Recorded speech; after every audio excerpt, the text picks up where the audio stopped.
اللہ فرما رہے ہیں کہ جو لوگ اپنی شرمگاہوں کی حفاظت کرتے ہیں سوائے اپنی بیویوں اور ان کنیزوں کے جو ان کی ملکیت میں آ چکی ہوں، کیونکہ ایسے لوگ قابل ملامت نہیں ہیں۔ دیکھو اللہ رب العزت نے سیکس سے منع نہیں کیا انسان کو، اس لذت کو حاصل کرنے سے منع نہیں کیا انسان کو، لیکن اللہ رب العزت نے ایک حدود رکھی، اللہ رب العزت نے ایک طریقہ رکھا، اس طریقوں کو فالو کرو، اس کے بعد اگر تم وہی عمل کرو گے تو اللہ اس پر خوش ہوں گے۔ نکاح سے پہلے اگر کرو گے تو تمہیں دنیا میں بھی عذاب ہے اور آخرت میں بھی عذاب ہے، دنیا میں بھی اللہ رب العزت کی ناراضگی کو فیس کرو گے، اور اگر توبہ نہ کی تو آخرت میں بھی اللہ رب العزت کی ناراضگی کو فیس کرو گے۔ لیکن یہی چیز اگر تم کسی لڑکے یا لڑکی کو آپس میں محرم بنا دو، قبول کر لو ایک دوسرے کو اور نکاح کر لو خوشی خوشی، پھر یہی کام ہوگا، سب کچھ یہی چلے گا، لیکن کیا ہوگا؟ پھر اللہ رب العزت مسکرائیں گے، اللہ رب العزت خوش ہوں گے، اللہ کو آپ پر فخر ہوگا کہ میرے بندے نے بغیر دیکھے میری بات کو مانا۔ نبی صلی اللہ علیہ وآلہ وسلم کی سب سے بڑی سنت زندہ ہوگی، سب سے بڑی سنت نکاح ہے۔ نکاح کی طرف کوئی نہیں آ رہا، زنا کی طرف سب جا رہے ہیں۔ نکاح کو معاشرے میں پروموٹ نہیں کیا جا رہا، زنا کو معاشرے میں پروموٹ کیا جا رہا ہے۔ زنا کی ویڈیوز بنا بنا کے نوجوانوں کے سامنے لائی جا رہی ہیں، زنا کے طریقے سکھائے جا رہے ہیں، زنا کرنے کے سکولز کھولے گئے ہیں باہر ملکوں میں ان کو پریکٹس دینے کے لیے۔ دیکھو زنا کو کتنا پروموٹ کیا جا رہا ہے، مسلمانوں کے ایمان کو ان سے علیحدہ کرنے کے لیے، کیونکہ میں نے آپ کو کل بتایا تھا کہ جب بھی کوئی مسلمان لڑکا لڑکی وداؤٹ اینی ریلیشن شپ، وداؤٹ نکاح جب ایسے عمل کے قریب جاتے ہیں تو یقین کریں ان کا ایمان ان سے علیحدہ ہو جاتا ہے، وہ مومن نہیں رہتے، وہ مسلمان نہیں رہتے۔ اور انگریز تو یہی تو چاہتے ہیں کہ ان کی سب سے بڑی طاقت ایمان ہے۔ اگر وہ اس عمل سے، شاید وہ یہ بات جانتے ہو، شاید وہ ان باتوں پر یقین بھی رکھتے ہو کہ ہاں یہ تو ہے، تو اسی لیے تو مسلمانوں کو کمزور کیا جا رہا ہے۔ ان کی تو ایک بہت بڑی ریسرچ پلاننگ ہے، ہم تو سوچتے نہیں نا، ہم تو بے وقوف ہیں، ہم تو ڈنگروں اور بکریوں کی طرح بس صرف کھا پی رہے ہیں، سو رہے ہیں، ہمیں تو کچھ نہ آگے کا پتہ نہ پیچھے کا پتہ، نہ ہم بول رہے ہیں نہ ہم سوچ رہے ہیں، بس جانوروں کی طرح زندگیاں گزار رہے ہیں۔ وہ تھوڑا سا عقل استعمال کر رہے ہیں ہمیں کمزور کرنے کے لیے، دیکھو وہ کیا کیا نہیں کر رہے۔ اگر ان کو لیٹ سپوز اگر ان کو پتہ بھی ہے کہ یار زنا کرنے سے ان کا ایمان سائڈ پہ ہو جاتا ہے، تو وہ دیکھو تم لوگوں کے سامنے کتنا زیادہ لا رہے ہیں ایسے گندے گندے چیزوں کو، تاکہ تم لوگوں کی ڈیزائرز ہٹس ہوں اور تم لوگ بے قابو ہو جاؤ اور اپنے ساتھ کوئی غلطی کرو، دوسروں کے ساتھ بھی زیادتیاں کرو اور اپنے ایمان کو اب سائڈ پہ رکھ دو۔ تو اللہ فرما رہے ہیں کہ سوائے جو لوگ ایسی خواہشوں کو اپنی بیویوں سے اور کنیزوں سے پورا کرتے ہیں تو ایسے لوگوں پر کوئی گناہ نہیں ہے، یہ لوگ ملامت کے لائق نہیں، اسے ملامت نہ کرو، ٹھیک ہے، اوکے یہ اچھا کام کر رہے ہیں، صحیح ہے، ان میں کوئی برائی نہیں ہے۔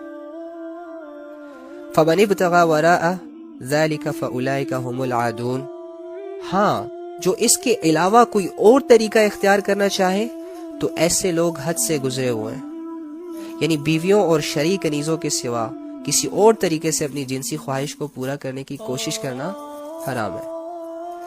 اس میں ہینڈ پریکٹس بھی آ جاتی ہے، اس میں بہت ساری چیزیں آ جاتی ہیں، آپ سمجھدار ہیں، ہر چیز۔ نکاح کے علاوہ کوئی بھی اگر اپنی جنسی خواہش کسی بھی طریقے سے پوری کرو گے تو وہ حرام ہوگی اور بہت بڑا کبیرہ گناہ ہوگا۔ لہٰذا ہمیں چاہیے کہ ہم یہ ایمان والی صفات اپنے اندر پیدا کریں، ہم اللہ رب العزت کے احکامات کے سامنے اپنا سر جھکائیں، 5 سیکنڈ 10 سیکنڈ کی لذت کے لیے اپنی آخرت کو خراب نہ کریں، اپنے ایمانوں کا سودا نہ کریں، لذت ختم ہو جاتی ہے، گناہ باقی رہ جاتا ہے۔ لیکن اگر آپ تھوڑا سا صبر کر لیں، تھوڑا سا اپنے نفس پر قدم رکھ لیں، اور اگر صبر نہیں ہوتا تو کسی کو نکاح میں لے آئے تو یہ آپ کے لیے اچھا ہوگا اور آپ لوگ مومن کہلائیں گے۔ وَقَدْ خَابَ مَن دَسَّاهَا، اف اف اف اف اف، اور نامراد ہوگا وہ، ناکام ہوگا وہ جو اس کو یعنی نفس کو گناہوں میں دھسا دے، یعنی ناکام ہو گیا، بے سہارا ہو گیا، کوئی اس کی مدد کو نہیں آ سکتا، ہمیشہ ہمیشہ کی ناکامی میں چلا گیا۔ کون یا اللہ کون؟ وہ شخص جس نے اپنے نفس کو گناہوں کی عادت ڈال دی، وہ شخص جس نے اپنے نفس کو بے حیائی کے کاموں میں مصروف کر دیا، وہ شخص جس نے اپنے نفس کو بڑے بڑے گناہوں کی عادت ڈلوا دی، یہ شخص نامراد ہو گیا، یہ شخص ناکام ہو گیا۔ یہ شخص اللہ کی رحمت سے دور ہو گیا، یہ شخص جہنم کے حوالے ہو گیا، یہ شخص عذاب کے حوالے ہو گیا۔ اللہ رب العزت سب کو بچائے، اللہ رب العزت سب کو بچائے۔ دیکھو اللہ رب العزت کی ذات جو ہے وہ بڑی کریم ذات ہے، بڑی رحیم ذات ہے۔ اللہ رب العزت ایسی ذات ہے کہ وہ اگر سارے انسانوں کو بھی جہنم میں ڈال دے تو کوئی اس سے پوچھنے والا نہیں ہے کہ اللہ آپ ایسا کیوں کر رہے ہیں، اور اللہ رب العزت اگر سارے انسانوں کو جنت میں ڈال دے تو کوئی اس سے یہ نہیں پوچھ سکتا کہ اللہ آپ سب کو جنت میں کیوں ڈال رہے ہیں۔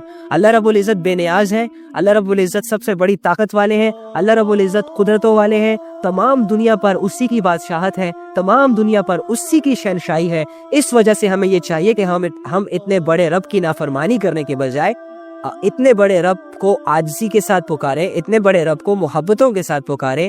جب اللہ ہمارا ہو جائے گا تو دنیا بھی ہماری ہو جائے گی، جب اللہ ہم سے راضی ہو جائیں گے تو دنیا کے لوگ بھی ہم سے راضی ہو جائیں گے۔ جب ہم اللہ کی عزت کرنا شروع کر دیں گے تو لوگ بھی ہماری عزت کرنا شروع کر دیں گے۔ دیکھو جب ہماری کوئی عزت نہیں کرتا اور ہم عزت کے لائق ہوتے ہیں، ہم نے اپنے آپ کو اس مقام پر پہنچا دیا ہوتا ہے کہ ہم عزت کو ڈیزرو کرتے ہیں۔ یار میرے پاس گاڑی آ گئی، یار میں نے حلال سے اپنا گھر بنا لیا، یار میرے پاس اچھی شکل و صورت ہے، یار میرے پاس ایک اچھا فیملی بیک گراؤنڈ ہے، یار میں عزت دار گھر کا لڑکا ہوں یا عزت دار گھر کی لڑکی ہوں۔ اس کے باوجود اگر لوگ مجھے عزت نہیں دیں گے تو کتنے بے وقوف لوگ ہیں نا وہ، ایسا ہے کہ نہیں ہے؟ جب میں ڈیزرو کرتا ہوں عزت اور لوگ میری عزت نہ کریں تو مجھے کتنا برا لگتا ہے۔ تم یہ تھوڑا سا کبھی یہ بھی سوچا کرو کہ اللہ رب العزت جس کی یہ ساری کائنات ہے، جو بھی چیزیں ہمیں متاثر کرتی ہیں یا جو بھی چیزیں ہمارے گھروں کی زینتوں کو بڑھاتی ہیں، ہمارا حسن، ہماری جوانیاں، ہمارے گھر، ہمارا دھن دولت، ہمارا بینک بیلنس، ہمارے کپڑے، ہمارا بناؤ سنگھار، یہ سب اللہ کی دین ہے، یہ سب کچھ ہمیں اللہ نے دیا ہے۔ اور وہ خود خزانوں کا مالک ہے، وہ خود دنیا کا مالک ہے، وہ خود زمین آسمان کے سارے خزانوں کا، ساری مخلوق کا مالک ہے۔ وہ جب چاہے جس مخلوق کو پیدا کر دے، جب چاہے جس مخلوق کو موت دے دے، جب چاہے جس مخلوق کو کھانا کھلا دے، جب چاہے جس مخلوق کو بھوکا سلا دے، وہ جب چاہے جس کو امیر کر دے، جب چاہے جس کو غریب کر دے، جب چاہے جس کو عزت دے دے، جب چاہے جس کو ذلت دے دے، جسے چاہے عزتوں میں ذلت دے دے، جسے چاہے ذلتوں میں عزت دے دے۔ یہ رب کے فیصلے ہیں سارے، یہ انسانوں کے فیصلے نہیں ہیں۔ انسان تو صرف استعمال ہو رہے ہیں، چیزیں صرف استعمال ہو رہی ہیں، دیٹس اٹ۔ چیزوں میں اپنا کوئی کمال نہیں ہے، آنکھوں میں دیکھنے کی صرف نہیں ہے۔ آپ لوگوں نے کتنے ایسے اندھے دیکھے ہوں گے جن کی آنکھیں بالکل ٹھیک ہوتی ہیں لیکن ان میں نظر نہیں ہوتی۔ اگر آپ ان کو کہو کہ میری آنکھیں مجھے یہ سب کچھ دکھا رہی ہیں تو وہ آپ کو کہے گا ارے بے وقوف تمہاری آنکھیں تمہیں نہیں دکھا رہی، یہ اللہ کا امر ہے، یہ اللہ کا فیصلہ ہے جس کی وجہ سے تم ساری چیزوں کو دیکھ رہے ہو، اور یہ اللہ کا فیصلہ تمہارے حق میں ٹھیک ہے، تمہارے حق میں اللہ کا امر ہے۔ اللہ چاہتے ہیں کہ تم دیکھو، اور دیکھو میرے حق میں نہیں ہے اللہ کا فیصلہ کہ میں دیکھوں، تو میں نہیں دیکھ پا رہا، حالانکہ میرے پاس آنکھیں ہیں دیکھنے کو لیکن میری نظریں نہیں ہیں۔ تو اسی طرح یہ چیزیں، یہ جسم، یہ پارٹ آف باڈی، جتنے بھی چیزیں ان میں صلاحیتیں اللہ رب العزت کی طرف سے۔ کتنے ایسے بہرے، آپ کسی بہرے کے پاس جاؤ، بہرے کے پاس جا کے اسے کہو، کان میں کہو اسے کہ دیکھو میرے کان مجھے یہ ساری آوازیں سنوا رہے ہیں، میں کانوں کی وجہ سے سب کچھ سن رہا ہوں۔ تو آپ کو اگر سن لینا تو آپ کو یہ کہے گا کہ نہیں نہیں نہیں نہیں نہیں، کان تو میرے بھی ہیں، تمہیں اللہ کا امر سنوا رہا ہے، اللہ کا فیصلہ تمہارے حق میں ہوا ہے سننے کا، جس کی وجہ سے تم سن رہے ہو، ورنہ کان تو میرے بھی ہے لیکن اللہ کا امر اس میں شامل نہیں ہے، اللہ کا فیصلہ اس میں شامل نہیں ہے، تو میں نہیں سن پا رہا کچھ، میں بہرا ہوں۔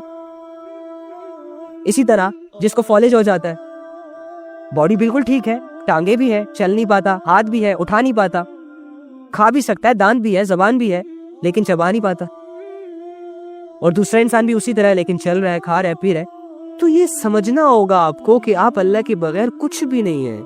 آپ کو یہ سمجھنا ہوگا کہ اللہ نے اگر آپ کا ساتھ چھوڑ دیا تو دوسرا کوئی بھی شخص، دوسرا دنیا کی کوئی بھی طاقت آپ کو اٹھا نہیں سکتی، آپ کا سہارا نہیں بن سکتی۔ یہ جو آپ اللہ کے باغی بن کے، میں اور آپ، یہ جو میں اور آپ اللہ کے باغی بن کر زندگی گزار رہے ہیں، اپنے نفس کو بے حیائیوں کے حوالے کر کر کے ناچ گا رہے ہیں، اللہ کی قسم یہ ہمیں اللہ کی معرفت نصیب نہیں ہوئی، اسی وجہ سے ہم آزاد فیل کر رہے ہیں خود کو۔ جس دن اللہ کی محبت ہمارے دل میں آ گئی، جس دن اللہ کی ویلیو کو ہم نے سمجھ لیا، جس دن ہم نے اللہ کی ذات کو پہچان لیا، اس کے بعد میں یہ سانس بھی سوچ سوچ کر لوں گا کہ کہیں اللہ کی نافرمانی میں نہ نکل جائے۔ اس کے بعد میں یہ ایک ایک قدم اٹھا کر چلوں گا، سوچ سوچ کر زمین پر رکھوں گا، یار کہیں یہ قدم مجھے کسی گناہوں کی طرف نہ لے کر جائے۔ اس کے بعد میں یہ جو سوشل میڈیا ہے نا، اس کو میں اتنا کیئرفل یوز کروں گا نا کہ میں آپ کو کیا بتاؤں. ہم اللہ کی ذات سے انجان ہیں, ہم اللہ کی معرفت سے انجان ہیں, ہم اللہ کی محبتوں کی لذتوں سے بے ناواقف ہے, ناآشنا ہے, ہمیں کچھ نہیں معلوم. ہمارے اندر بہت ساری کمزوریاں ہیں, ہم نے ان کمزوریوں کو دور کرنا ہے, جس کے لیے ہمارے پاس بس تھوڑا سا ٹائم رہتا ہے. اگر ہم نے آج نہ سوچا, اگر ہم نے آج کی رات نہ سوچا, تو قسم سے کل آ جائے گی, کل ختم ہو جائے گی, پھر اگلا دن آئے گا, اگلا دن ختم ہو جائے گا, پھر ہفتہ آئے گا, ہفتہ ختم ہو جائے گا, مہینوں گزر جائیں گے, سال گزر جائیں گے. یہاں کرتے کرتے کرتے وہ وقت آ جائے گا کہ جس وقت کے بارے میں اللہ نے قرآن میں کیا فرمایا, حتی زرتم المقابر, کہ ایک وقت ایسا آئے گا جب تم لوگوں کو قبرستانوں میں لے جایا جائے گا, چلے جاؤ گے قبرستان, اور ہم نہیں بدل پائیں گے, ہم اپنی زندگیوں کو سٹل نہیں بدل پائیں گے. تو اللہ فرماتے ہیں وَقَدْ خَابَ مَنْ دَسَّاهَا, نامراد ہو گیا وہ جو اپنے نفس کو گناہوں میں پھنسا دیتا ہے, دسا دیتا ہے. تو میرے بھائیوں اور میری بہنوں, ہمارے پاس کامیابی کا صرف ایک ہی رستہ ہے, اور کوئی رستہ نہیں ہے, اور وہ ایک رستہ خود اللہ ہے. ہم نے اللہ کو پانے کے لیے محنت کرنی ہوگی. ہم نے اللہ رب العزت کو منانے کے لیے, راضی کرنے کے لیے بہانے ہوں گے, دو چار آنسو, نہ چاہتے ہوئے بھی اللہ کے قریب جانا ہوگا. نمازیں پڑھنی پڑیں گی, قرآن پڑھنا پڑے گا, سمجھنا پڑے گا. دنیا کی ساری ایکٹیویٹیز کو کرتے کرتے اپنی شریعت کو زندہ کرنا پڑے گا, ادروائز نامراد ہو جائیں گے ہم. گناہ آیا, گناہ کر لیا, زنا آیا, زنا کر لیا, شراب آئی, شراب پی لی, نامحرم سامنے آئی, نامحرموں کا ایکس رے کر لیا پورا اپنی نظروں سے, جس کو چاہا اچھی نظر سے دیکھ لیا, جس کو چاہے بری نظر سے دیکھ لیا, جس کو چاہے یوز کر لیا. کسی کا حق, کسی کا ناحق مال ہڑپ لیا. اگر ہم ایسے ہی گزارتے رہے اپنی زندگیوں کو, ان بے حیائیوں میں, ان گناہوں میں, ان غفلتوں میں, ان کمزوریوں میں, تو ہماری زندگی ہمیں کامیاب نہیں کر پائے گی. ہم کبھی بھی کامیاب نہیں ہو سکتے. کامیابی کا مقصد, کامیابی کا ذریعہ ایک اللہ ہے, وہ اللہ کہ جسے آج ہم نے اپنے آپ سے بہت دور کر دیا یار. وہ اللہ کہ جو کہتا ہے کہ میں انسان کے شارک کے بھی زیادہ قریب ہوں. اس اللہ سے ہم اتنے دور نکل گئے کہ ہم ساری چیزوں کو یاد کرتے ہیں, ایک یاد نہیں کرتے تو اللہ کو یاد نہیں کرتے. ہم ساری چیزوں کو حاصل کرنا چاہتے ہیں, اس کے لیے محنت بھی کرتے ہیں, لیکن اگر ایک چیز کو حاصل کرنے کا شوق نہیں ہے, یا ایک ایسی ذات کو حاصل کرنے کا ہمیں کوئی انٹرسٹ نہیں رہا, تو وہ ایک اللہ ہے. ہماری زندگیوں میں ہر کامیابی آہستہ آہستہ کر کے آ رہی ہے. ہماری زندگیوں میں ہر وہ چیز جس کی ہمیں ضرورت ہے آہستہ آہستہ کر کے آ رہی ہے. لیکن آ نہیں رہا تو کون نہیں رہا؟ اللہ نہیں آ رہا. اللہ کو چھوڑ کر, اللہ کو ناراض کر کے, اللہ سے بے وفائی کر کے, اللہ کی نافرمانیاں کر کے اگر میں دنیا کا سیٹ بھی بن گیا تو مجھے کیا فائدہ؟ اگر ساری دنیا کی حکومت بھی میرے انڈر آ گئی, میرے کنٹرول میں آ گئی, تو مجھے کیا فائدہ؟ میں کیسے کامیاب کہہ سکتا ہوں خود کو؟ میں اس نفس کو کیسے مطمئن کروں گا کہ تمہاری دولت ہے نا تمہارے پاس, اب کامیاب سمجھو خود کو. دیکھو لوگ تمہاری واہ واہ کر رہے ہیں, دیکھو ایک پکچر کے نیچے لوگ تمہیں ہزاروں کے کمنٹس کر رہے ہیں, اب تو سمجھو نا خود کو کامیاب. دیکھو تمہارے پاس تو اتنا عالی شان, اتنی لگژری لائف آ گئی, اب کیوں نہیں سمجھتے اپنے آپ کو کامیاب؟ تمہارا نفس ہمیشہ تمہیں کہے گا نہیں, تم ناکام ہو, تم کامیاب نہیں ہو. لیکن اگر آپ پھٹے پرانے کپڑوں میں, سادگی کے لباس میں, سادگی والی زندگی میں, غریبی کی حالت میں 2 وقت کی روٹی کھاتے ہو, ایک وقت کی نہیں کھاتے, ایسی سچویشن میں ہو اور آپ کو اللہ مل گیا, یہ سب سے بڑی دولت ہے. پھر تمہاری عقل تو یہ کہے گی کہ تمہارے پاس پیسے نہیں ہیں, تمہیں تمہارا علم تو کہے گا کہ تمہارے پاس کوئی جاب نہیں ہے. تم لوگوں کو دیکھ کے یہ آبزرو تو ضرور کرو گے اور اپنے آپ کو ڈی موٹیویٹ تو ضرور کرو گے کہ یار میرا کوئی فیوچر نہیں ہے, میرا کوئی کیریئر نہیں ہے, لوگوں کو دیکھو کہاں سے کہاں نکل رہے ہیں اور میں یہیں کا یہی ہوں. لیکن چونکہ تم نے اللہ کو پا لیا, چونکہ تم اللہ کو راضی کر چکے, تو تمہارا نفس, تمہارا دل اندر سے تمہیں ایک آواز دے گا کہ تم کامیاب ہو. تم خوش ہو جاؤ گے اس کو لے کر. تو زندگی وہ نہیں ہے جو ہم گزار رہے ہیں, زندگی وہ نہیں ہے یہ جو ٹی وی ڈراموں والے ایکٹرز ہمیں بتا رہے ہیں, زندگی وہ نہیں ہے یار جو یہ سیلیبریٹیز ہمارے سامنے آ کر زندگی کو ایکسپلور کر رہے ہیں, زندگی کی ڈیفینیشنز کو ہمیں سمجھا رہے ہیں. اللہ کی قسم یہ تو خود دھوکے میں ہے, ان کو تو خود ہی نہیں پتا کہ زندگی کیا ہوتی ہے, رہنا کیسے ہوتا ہے, لباس کیا ہوتا ہے, سونا کیسے ہوتا ہے, کھانا کیسے ہوتا ہے. ان کو تو چلتے چلتے بھوک لگتی ہے, چلتے چلتے ان کا کھانا ہوتا ہے. ان کو تو بات کرنے کا طریقہ نہیں آتا، اتنے بد اخلاق لوگ ہوتے ہیں یہ لوگ۔ ان کی تو چلتے چلتے میٹنگز ہوتی ہیں، اور میٹنگز بھی کیا ہوتی ہیں، آج ڈیٹ کہاں مارنی ہے، ہاں آج کون سے فلیٹ میں آنا ہے، آج کتنے پیسے دو گے ایک رات کے، ون نائٹ سٹینڈز ہوتے ہیں ان کی لائف میں۔ اور یہ لوگ ہمیں ہماری زندگیاں سمجھائیں گے، یہ لوگ ٹی وی پہ آ کے ہمیں بتائیں گے کہ گھروں میں رہنا کیسے ہے۔ ان سے تو اپنی زندگی آج تک نہیں سنوری، اور تم لوگ ان کو رول ماڈلز بنا کر اپنی زندگیوں کو برباد کر رہے ہو، جوانیوں کو بے حیائیوں کے نام کر رہے ہو، ان سے متاثر ہو کر۔ یہ 2-4 لوگ، یہ جو 20-30 لوگ دنیا میں بے حیائیاں پھیلا رہے ہیں، جن کے ملینز فالوورز ہیں، اور آپ ہی لوگ ہی ان کے فالوورز ہیں، اور کون ہیں؟ یہ لوگ ہمیں اپنی زندگیاں سکھائیں گے؟ نہیں، کبھی نہیں ہو سکتا۔ ہمیں ہماری زندگی قرآن سکھائے گا، ہمیں ہماری زندگی حدیث سکھائے گی، ہمیں ہماری زندگی علماء سکھائیں گے، صلحاء سکھائیں گے، نیک لوگ سکھائیں گے۔ ہم ان کی باتوں میں نہیں آئیں گے، ہم ان کے ریتی رواج کو فالو نہیں کریں گے، ہم ان کے کلچر کو دور سے سلام کریں گے۔ لکم دینکم ولی دین، تمہارے لیے تمہارا دین، میرے لیے میرا دین، تمہارے لیے تمہاری لائف، میرے لیے میری لائف، تمہارے لیے تمہارا کرائٹیریا، میرے لیے میرا زندگی گزارنے کا کرائٹیریا۔ تم اپنے دین کو فالو کرو، میں اپنے دین کو فالو کروں گا۔ دیٹس اٹ یار، تھوڑی سی سینس، تھوڑا سا اپنے آپ کو میچور کرو۔ کب تک ان گناہوں کی زندگی کو گزارو گے؟ کب تک ان سیلیبریٹیز لوگوں سے متاثر ہو کر ان کے برانڈز کو چمکاؤ گے، ان کی بے حیائیوں کو پروموٹ کرو گے؟ ختم کرو۔ شخصیت پرستی کو دل سے نکالو، کسی سے متاثر نہیں ہونا۔ زندگی میں موجود جو بھی چیزیں ہیں، چاہے وہ سونے کے پانی سے نہا کر ہی ہمارے سامنے کیوں نہ آ جائے، ہم نے متاثر نہیں ہونا۔ ہم نے متاثر ہونا ہے تو کس سے ہونا ہے؟ ایک اللہ سے۔ ہماری زندگیوں میں ایسے گھر ہمیں دیکھنے کو مل جائے کہ جس کی ایک اینٹ سونے کی ہے، تو دوسری اینٹ چاندنی کی، تو تیسری اینٹ ہیرو جوہرات کی، تو ہم اس گھر کو کیا کہیں گے؟ مٹی ہے، دھوکہ ہے۔ اور ہم کیا کریں گے؟ الحمدللہ۔ متاثر اپنے آپ کو کس سے کرنا ہے؟ اللہ سے۔ اللہ تمام تعریفیں تیرے لیے۔ یہ کھڑی مٹی پڑی مٹی کا جو کھیل ہے، اس سے نکالنا ہے خود کو۔ اللہ رب العزت کے فیصلے اور امر کے سامنے کسی کی نہیں چلتی۔ لوگ اپنی سالوں کی زندگیاں لگاتے ہیں ایک بلڈنگ کو بنانے میں، اور اس بلڈنگ کو بنا کر اپنے آپ پر فخر کرتے ہیں۔ ان کو ایسا لگتا ہے کہ میرا کیریئر بالکل ویل سیٹلڈ ہو گیا، اب مجھے ہر فلیٹ کے لاکھوں کرایہ آئے گا، لاکھوں رینٹ آئے گا، جس کی وجہ سے میرے بیوی بچے اچھی زندگی گزاریں گے اور میری ساری خواہشات پوری ہوں گی۔ لیکن دیکھو، ایک تھوڑا سا اللہ نے زمین کو ہلایا، اس کی سالوں کی محنت دھڑم سے نیچے گر گئی۔ سمجھے اس دھوکے کو، مت لگائے اپنے دل اس دنیا کی چیزوں سے، بس اپنی ضرورت کے مطابق حلال طریقوں سے محنت کرے۔ زیادہ دیتا ہے اللہ تو شکر کرے، کم دیتا ہے اللہ تو صبر کرے، اور ہر حال میں اللہ سے راضی رہ کر اپنی آخرت کی طرف اپنا ایک سفر جاری رکھے۔ ہمارا اس دنیا میں آنا بہت مختصر ہے، ہمارا رہنا بہت زیادہ طویل ہے، جو کہ نہ ختم ہونے والا ہے، اور وہ ایک سٹیج پر جا کے ہمیں وہ زندگی ملے گی۔ میں نے آپ کو لائف کے 6 سٹیجز بتائے تھے۔ ہماری یہ زندگی جو ہے، یہ لائف نہیں ہے، اس کو زندگی نہیں کہا جا سکتا۔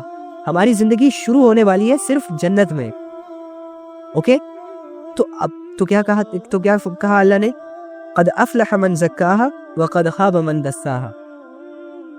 فلاح اس سے ملے گی، کامیابی اس سے ملے گی جو اس نفس کو پاکیزہ بنائے، اور نامراد وہ ہوگا جو اس کو، یعنی اس نفس کو گناہوں کی عادت ڈال دے، گناہوں کے حوالے کر دے، گناہوں میں اس کو بس خوش رکھے۔